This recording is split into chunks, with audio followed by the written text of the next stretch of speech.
Tapi passionnya di musik ya Miss ya? Musik ya, musik Pak. Sudah lama Miss kalau di musik? Saya kalau melayani di musik itu ya kembali ke Probolinggo inilah dari tahun berapa ya? Megang bener-bener itu ya 2007 itu, 2008 dari Jakarta itu, 2008 awal itu. Belajar otodidak tapi Miss? Otodidak, tapi sempat saya kursus sedikit di Cendana waktu itu kursusnya. Wah, kursusnya sih nggak sampai kayak apa, cuma saya tuh pengen tahu basic not balok itu seperti apa, cuma itu aja. Jadi sampai saya tahu udah not balok tuh kayak gini, hitungannya gini, sudah selesai. Itu lepas SMA kalau nggak salah. Tapi sebelumnya saya udah bisa main musik itu ya masih anak-anak bisa. Gitar itu kelas berapa ya? Kelas 2 kayaknya. Main gitar. Itu. Seneng, saya senang sekali. Saya senang musik, apa saja musik saya senang. Drum, gitar. Pantesan enggak mau jadi pendeta ya Miss ya? Dulu saya kepengen jadi musisi Pak. Jia. Tapi ayah saya tidak setuju. Nggak boleh katanya.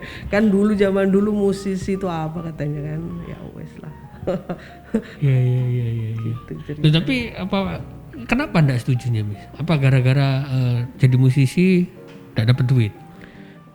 Bukannya sebenarnya jadi musisi nggak dapat duit. Sebenarnya saya waktu itu lepas SMA saya kepengen kuliah di IKJ Pak. Pengen kuliah di situ kan, itu musik kan. Orang tua saya sebenarnya nggak setuju, lebih karena jauh. Perempuan jauh di Jakarta kan itu. Ya udah, jadi maksudnya cari sing deket-deket kan nggak ada kalau di Jawa Timur, mana ada waktu itu tahun-tahun 90 berapa 93 94 saya lulus SMA itu nggak ada kan, mana ada. Waktu itu kan masih yang IKJ itu kan masih terkenal lah gitu. Nah itu alasannya sebenarnya karena orang tua saya nggak pengen saya jauh. Tapi boleh berarti ya Miss ya? Iya, anggapan saya waktu itu nggak boleh. Anggapan saya waktu itu nggak boleh. Gitu sih. Tapi saya dari bisa itu main di gereja kan nggak ada yang main Pak zaman dulu itu. Mana ada jemaat yang bisa main, nggak ada. Jadi anak-anaknya semua belajar main untuk ibadah gitu. Oh gitu. Iya, itu awalnya belajar. Sekarang kan bisa Miss kuliah, nggak kepingin kuliah lagi. Nah itu yang repot kalau sekarang mau kuliah. Nah ini sudah keenakan di rumah kerja. Sebenarnya saya kepengen banget kuliahnya itu musik gereja ya, musik gereja itu kan ada kan teologi musik gereja itu loh Pak. Cuman saya cari-cari yang kalau bisa jarak jauh gitu ternyata nggak ada, semua harus datang kan. Nah itu waktu. Sekarang lagi kalau sekarang kepentoknya sama waktu. Sudah ada ikatan di sini, ikatan di TK, nggak bisa ditinggal. Aduh ya sudahlah. Iya. Kayak gitu. Berarti dulu belajar sendiri ya Miss ya? Belajar sendiri Pak. Kalau gitar saya ingat yang ngajari saya pertama kali itu ibu saya. Walaupun cuma satu kunci itu, ya udah. Itu saja. Setelah itu ya cari sendiri, belajar. Kalau dulu kaset, belum ada YouTube, belum ada apa kan, dengerin kaset gitu. Ya itu dari situ sih. Gitu. Sebenarnya kalau anak mau belajar musik itu usia berapa idealnya? Kalau yang selama ini saya tangani itu 5 tahun saya sudah ada yang udah belajar. Jadi sebenarnya lebih ke anak itu bisa mengerti aja, baca, bisa ngerti gitu, bisa. Kan 5 tahun sebenarnya itu anak bisa. Kan sekarang TKA udah pada bisa baca Pak. Kalau sudah bisa baca enak sudah. Oh harus bisa baca dulu ya? Sebenarnya enggak juga, karena musik itu simbol sebenarnya. Kan enggak harus baca. Cuman lebih gampang ngajarinnya kalau dia bisa baca kan gitu. Enggak berat ke kita yang ngajarinnya. Iya. Gitu. Loh kalau tua apa sudah terlambat Miss? Ya enggak, kalau tua enggak, tergantung dia mau suka apa enggak. Tetapi kan kadang-kadang ingatan kalau orang tua itu lebih mengingat itu kan lebih sulit ya. kadang-kadang naruh kunci aja lupa kan, apalagi mau nginget itu not itu kan angel gitu loh Pak. Jadi lebih gampang anak-anak itu karena ingatan mereka masih bagus. Tapi saya kalau ada yang belajar sudah tua itu saya nggak kasih not gitu, nggak, langsung aja kamu mau main bisa gitu. nggak pakai teori yang kayak anak-anak. Tapi kalau anak-anak saya pasti pakai teori karena kasihan mereka panjang kan usia mereka harus tahu banyak gitu. Oh gitu. Lu bukan karena soal fisik Miss. Jadi misal mau belajar gitar. Katanya orang tuh kalau sudah tua tangannya sudah kaku. Ya enggak Pak. Enggak ya? Enggak lah kalau gitu. Salah berarti itu ya? Salah banget. Berarti saya punya kesempatan ini. Berarti bisa umur berapa aja? Bisa Bebas. Bebas. Asal niat tadi itu. Asal dia senang niat gitu. Yang paling penting apa sih Miss kalau mau belajar musik tuh? Kalau mau belajar musik ya paling penting dia cinta dulu sama musik. Ya kalau nggak cinta sulit. Saya pernah ada itu anak yang cinta musik orang tuanya Pak. Anaknya itu sedangnya melukis sebenarnya. Jadi setiap belajar sama saya ada kemoceng di depannya keyboard itu. Jadi anak itu harus duduk pakai keras gitu mamanya. Sampai anak itu nangis itu.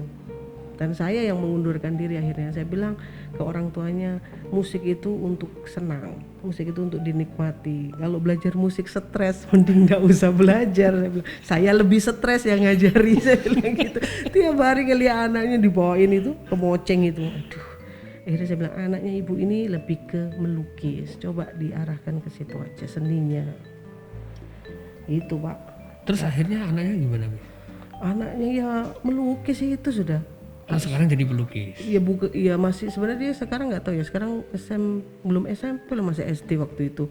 Waktu itu saya itu masih kelas 1 SD.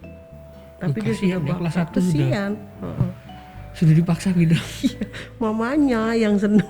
Mamanya itu ambisi gitu, model yang kayak gitu. Sudah dibelikan digital piano yang Yamaha yang udah bagus itu. Terus kalau anaknya nggak kan rasanya gimana gitu loh. Tuh. Banyak yang kayak gitu Miss. Ada beberapa yang kayak gitu Pak. Dan saya yang mundur kalau saya udah lihat kayak gitu. Kalau seandainya itu diteruskan Miss, anaknya dipaksa belajar, Miss nggak mengundurkan diri, jadinya kayak apa? Saya pikir sebenarnya kelihatan anaknya ya, ada anak-anak itu yang pintar Pak. Ada anak-anak yang pintar ya, walaupun dia kalau kita lihat sebenarnya dia tidak di situ, hati dia nggak di situ, tapi karena dia ada dalam tekanan, dia harus kata mamanya mesti gitu kan, sama kayak belajar lah, sama kayak matematika, mau nggak mau harus gitu kan, bisa. Saya pikir dia bisa, apalagi kalau pakai buku kan ada teori, tinggal baca sebenarnya. Kalau kayak piano, belajar piano klasik itu kan sudah ada partiturnya.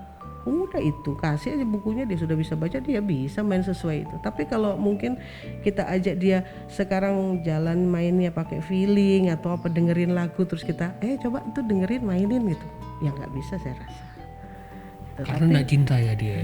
Karena dia nggak seneng sebenarnya. Itu bedanya orang belajar otodidak karena mau ya, sama dipaksa ya. Dipaksa mamai. Iya Pak. Oh gitu. Iya. Ya kan banyak Miss orang tua yang maksa-maksa gitu ya. Banyak banget Pak. Banyak banget ya. Banyak banget.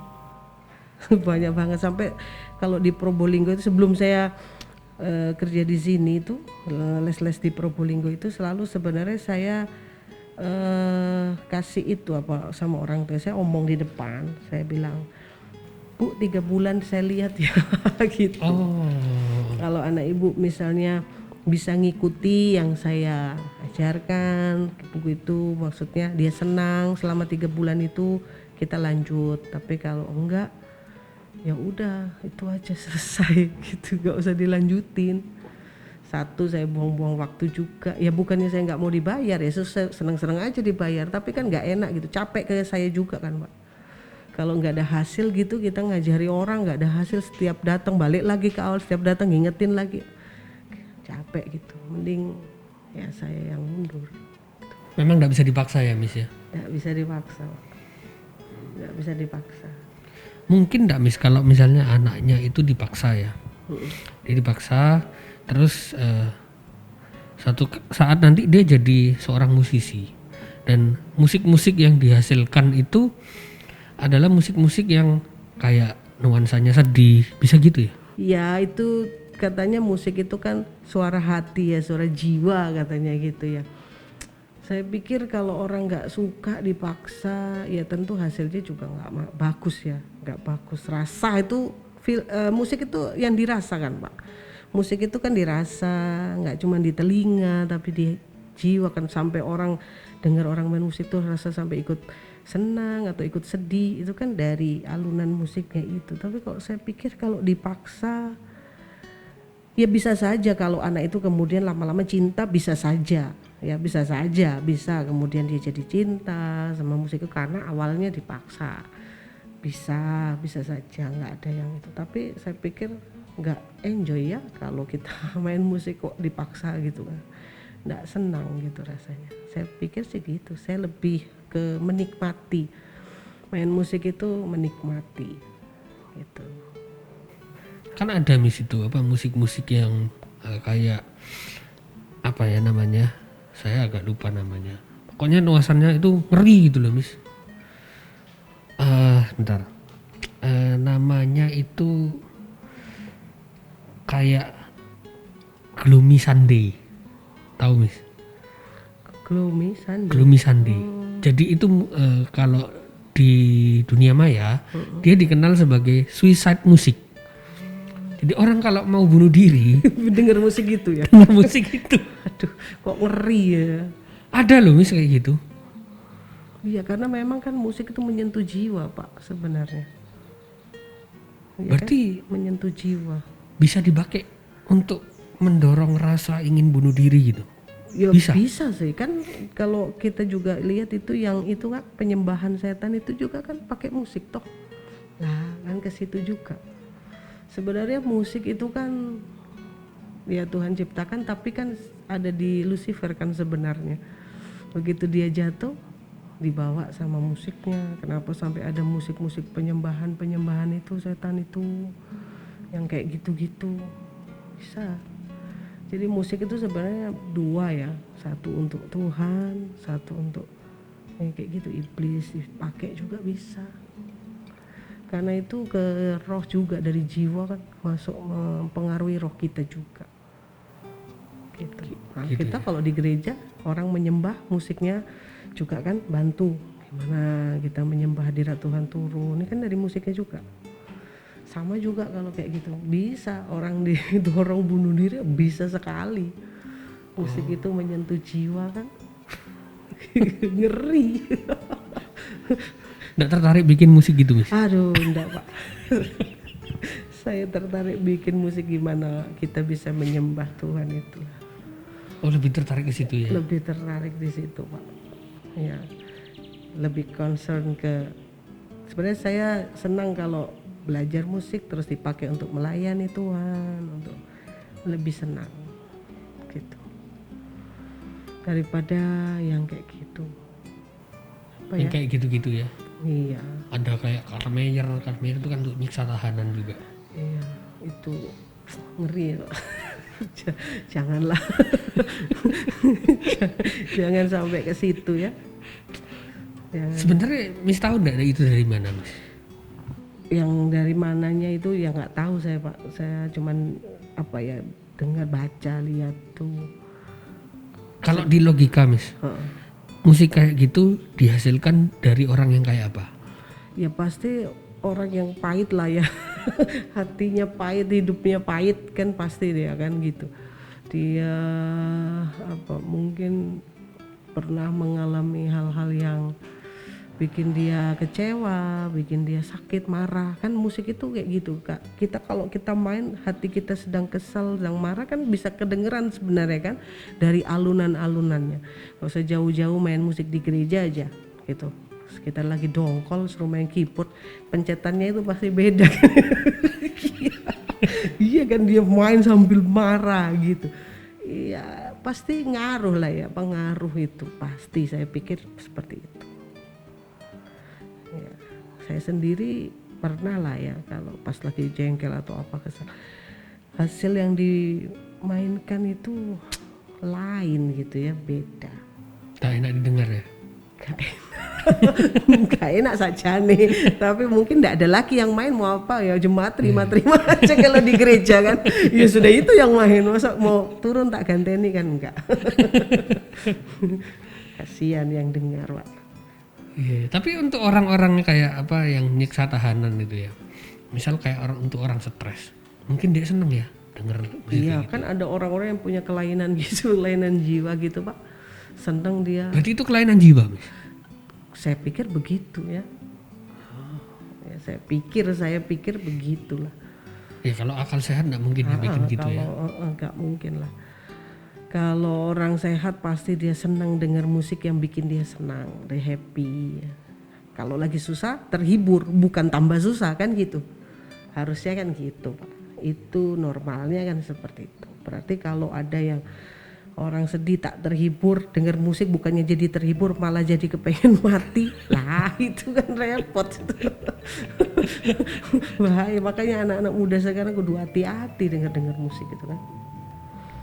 Emang ada yang bahaya, Mis, musik-musik sekarang? Iya, ya dari zaman kita dulu masih sekolah ya, SMA dulu kan ada tuh lagu-lagu yang isinya juga penyembahan setan kan. Sebenarnya kalau nggak hati-hati kita lihat itu ceritanya, kata-katanya, ada Yesus sih disebut, ada haleluya sih disebut, tapi kalau kita baca ceritanya itu sebenarnya penyembahan, pemujaan kepada setan. Dari awal, dari dulu itu sudah ada kan Pak. Kayak siapa, John Lennon itu ya, Mis ya? Ya mirip-mirip. Sebenarnya saya senang juga sih lagu-lagunya. Tapi hati-hati maksudnya, cari yang mana, pilih-pilih gitu. Emang bisa pengaruh, Mis? Ya, musik mempengaruhi jiwa, iya saya pikir begitu. Jadi masuk ke alam bawah sadar. Iya. Pengaruhnya di situ. Pengaruhnya, iya pengaruhnya di apa ya, membuat dia jadi pribadi yang gimana ya Pak. Kalau kita seneng, coba lihat aja anak-anak yang seneng dengar musik gitu, musik apa lagi yang dia dengar, cuma misalnya dia seneng yang underground kan, dia nanti jadi kayak keras gitu kan, hatinya keras, berontak, pemberontak gitu. Tapi kalau musik-musik yang slow, tenang, musik-musik yang tenang gitu kan, ya dia jadi juga pembawaannya kan jadi tenang gitu. Iya bisa pengaruh sih, saya pikir. Lihat aja tuh anak-anak sekarang kan dengar musik, tingkahnya itu kan sudah kelihatan dari apa yang dia dengar. Banyak musik EDM ya sekarang ya, Mis ya. Kalau musik EDM tuh dampaknya apa, Mis, ke orang? Musik EDM, apa itu EDM Pak? Kayak house musik. Oh yang itu ya, yang keras-keras gitu Ya, yang gini-gini ya. Ini EDM tuh bahasa sekarang, Mis. Bahasa sekarang ya. Iya saya kayak ketinggalan ya, istilah-istilah sekarang. Kalau bahasa dulu house musik. House musik ya, musik house musik, musik underground yang gitu-gitu kan, musik keras kan itu kan Pak? Bukan. Oh bukan, apa Bukan. ya? Kalau EDM itu lebih kepada bukan pakai alat musik ini ya, alat musik analog ya. Oh, Kayak alatnya DJ. Nah, itu. musik gitu ya, DJ. Ya, Itu saya pikir kalau kayak gitu, kalau menurut saya lihat itu sebenarnya keterampilan lah ya, kreatif ya, kreativitas lah itu, keterampilan. Bagus lah itu kan Pak. bagus Jadi ya. jangan dibawa ke gereja aja yang penting. Cuma itu aja. Loh banyak loh, Mis, sekarang. Sekarang di gereja banyak ya? Banyak. Ya, iya. Ya tapi gimana ya, mungkin supaya generasi milenialnya tertarik mungkin Pak. Kalau saya, Tapi apa enggak boleh, Mis? Musik EDM masuk ke gereja? kalau pendapat saya pribadi ya saya enggak.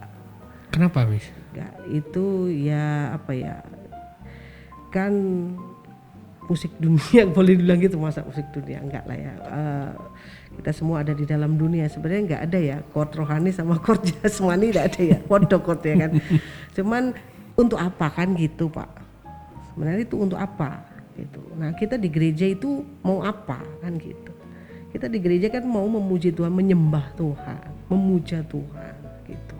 Tapi kalau unsur-unsur yang biasa dipakai di dunia dimasukkan, kayaknya saya pikir bukan gereja yang harus dibawa keluar, seharusnya kan gereja yang dibawa keluar, bukan keluar yang dibawa ke dalam gereja kan gitu. Tapi sekarang kan supaya orang tertarik, supaya apa kan kayak gitu, ditarik dengan musik kayak gitu ya. nah, seperti itu, sampai ntar ditunjang dengan lampu-lampu yang kayak gitu ya. Jadinya mungkin pemikirannya daripada dia ke diskotik, mending dia ke gereja. Nah, tapi gerejanya jadi diskotik gitu. Nggak tahu sekarang masih ada diskotik gak ya? Kalau zaman saya dulu waktu itu masih ada diskotik. Ada masih ya? Masih. Ya kayak gitu Pak. Jadi saya pikir, Ya dulu saya pernah ke gereja di tempat dulu saya kuliah. Diskotik Miss. Hari biasa diskotik. oh hari Minggu gereja. Hari Sabtu gereja. Oh Sabtu. Tapi ya gitu Miss. Puji Tuhan, ada yang salto di meja saya. Breakdance. Dan lagunya lagu rohani ya. Lagu rohani, tapi semua dibikin musiknya itu Seperti itu ya. heavy metal, rock. Itu sebenarnya dosa enggak sih Miss? Wah itu kalau bilang dosa apa enggak ya, saya enggak berani ngomong Pak ya. Enggak bisa kita menghakimi ya. Tapi sebenarnya lihat dari caranya seperti itu ya, kayak tadi saya bilang, sebenarnya kan kita di gereja tuh sebenarnya mau ngapain sih gitu, memuji Tuhan. Istilah kalau orang Jawa bilang pantas-pantas enggak sih kayak gitu gitu, sebenarnya lebih ke situ ya. Tapi kalau masalah dia dosa apa enggak, waduh, penghakiman milik Tuhan saja. Saya nggak berani menghakimi. Tetapi selama saya dan misalnya orang-orang yang saya layani, ya tentu saya akan kasih tahu bahwa ya seharusnya itu bukan yang dipilih gitu, bukan seperti itu. Tuhan tuh menciptakan musik, walaupun pada akhirnya musik itu dibawa jatuh sama Lucifer, jadi ya seperti itu akhirnya kan, seperti itu kan Pak, akibat dari dosa penguasa. Kita tahu penguasa musik kan sebenarnya Lucifer kan. Dia kan udah ditaruh di dia semua gitu. Tapi ada musik yang dipakai di sorga untuk menyembah Tuhan, tetap ada gitu. Dan kenapa kita nggak pilih yang itu aja, kenapa kita harus pilih yang itu? Tapi ada yang nyaman loh Miss kayak gitu Miss. Kayak saya ketemu beberapa anak punk masuk ke Kristen, muji Tuhannya gitu Miss. Gitu ya.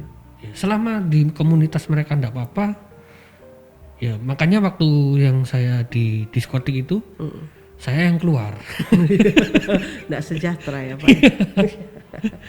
Ya saya pikir kenapa nggak mereka dibuat bisa menerima, maksudnya keluar dari aliran itu dan menerima, oh ini penyembahan untuk Tuhan tuh harusnya seperti ini. Kenapa nggak begitu ya? Kenapa kok ya diikuti kayak gitu ya. Setiap orang punya kebijakan ya, punya kebijakannya sendiri. Tadi kembali ya seperti Pak Vanuel itu nggak sejahtera dong akhirnya. Iya. Rohnya nggak sama kan? Iya. Ya. Tapi mereka seneng ya Miss. Ya mereka ya semoga semoga apa ya yang mereka kerjakan itu, ya kita berdoa lah ya. Berdoa apa ya, sebenarnya saya juga akhirnya nggak bisa terlalu banyak komentar untuk seperti itu ya. Ya mereka merasa senang, mereka merasa loh, aku bisa memuji Tuhan, bisa menyembah Tuhan dengan cara yang seperti ini. Ya sudahlah, Tuhan kan yang lihat hati gitu kan ya, kita paling cuma bisa lihat dari luar. Jangan masuk ya. Jangan masuk, tidak bisa masuk, tapi tidak sanggup kalau masuk ke situ lah. Gak bisa, gak betah. Gak betah loh Miss, tungguan itu. Gak betah ya. Iya, waktu itu saya keluar kan dari gereja itu, saya pindah gereja lain. Nah gereja ini tempatnya sewa. Jadi ada satu gedung itu sewa, gantian makanya. Dia pindah ke tempat saya. Oh dia butuh gedung. Iya, Ah, sepertinya gitu. Dia butuh gedung, jadi nyewa diskotik, terus pindah ke tempat saya. Pas di tempat yang saya pakai. Jadi pendetanya agak ngomel-ngomel. Pagi kita main drum ini beres, sore jebol semua. Wah, tuh kan. Berarti kan enggak membawa hal yang baik kan, Mbak? Ya kan? Jadi apa? Sesuatu yang baik itu pasti mendatangkan damai sejahtera kepada semua orang gitu kan. Iya kan? Ya berarti seperti itu kan apa emosinya mereka sebenarnya yang disalurkan kan. Main musik kan juga emosi jadi bawa-bawa kan. Iya. Kayak saya tadi bilang kalau lagi kesel marah dilampiaskan dengan cara main musik. Sampai musiknya jebol semua itu kan karena apa? Karena sebenarnya dia marah. Jadi karena emosi itu ya. Emosi. Jadi nafsunya itu kan keluar semua kan. Dilampiaskan semua. Ya mungkin kalau untuk menarik aja boleh ya. Tapi setelah itu ya harus dirubah ya. Gak bisa Pak. Gak Saya bisa pikir iya, saya pikir kalau orang sudah kayak gitu makanya kenapa sampai akhirnya gereja yang menyesuaikan diri akhirnya. Karena kalau misalnya dari awal dia memang mau merubah misalnya supaya anak itu ditarik misalnya dari sana, ya kenapa dia nggak Langsung. langsung aja maksudnya diperkenalkan dengan musik yang lain gitu dari yang dia biasanya itu. Tapi karena dia merasa sudah nyaman dan gereja merasa seorang kalau sudah kayak gitu kan senengannya itu misalnya kayak gitu, senengannya musik seperti itu ya, Seleranya kita ya? yang ngikuti lah, seleranya udah kayak gitu kita yang ngikuti lah. Nah, Berarti tidak bisa dirubah selera musik itu. kalau selera musik ya saya pikir namanya selera ya nggak segampang itu dirubah kan Pak ya, namanya selera. Misalnya apa sih selera musiknya? Oh saya selera musiknya misalnya jazz gitu, tiba-tiba ini musik dangdut kamu harus suka misalnya. Sulit kan gitu, mau seneng gitu rasa ya apa ya, biasa denger kupingnya denger yang slow terus harus yang jeder gitu kan. Nah yang biasa gitu juga, yang biasa udah musik yang kayak gitu terus dikasih musik yang aduh ngantuk aku atau nggak bisa atau apa gitu kan, nggak seneng. Ya. Lu kalau balik ke budaya Indonesia nih, Mis. Iya Pak. Mungkin dangdut ini musik asli Indonesia ya. Bener nggak, Mis? Dangdut Bisa dibilang gitu nggak? ya sebenarnya ada juga yang kayak campur sari ya gitu kan, yang kayak musik pakai alat-alat tradisional. Saya pikir musik Kalau asli. itu masuk gereja, boleh nggak, Mis?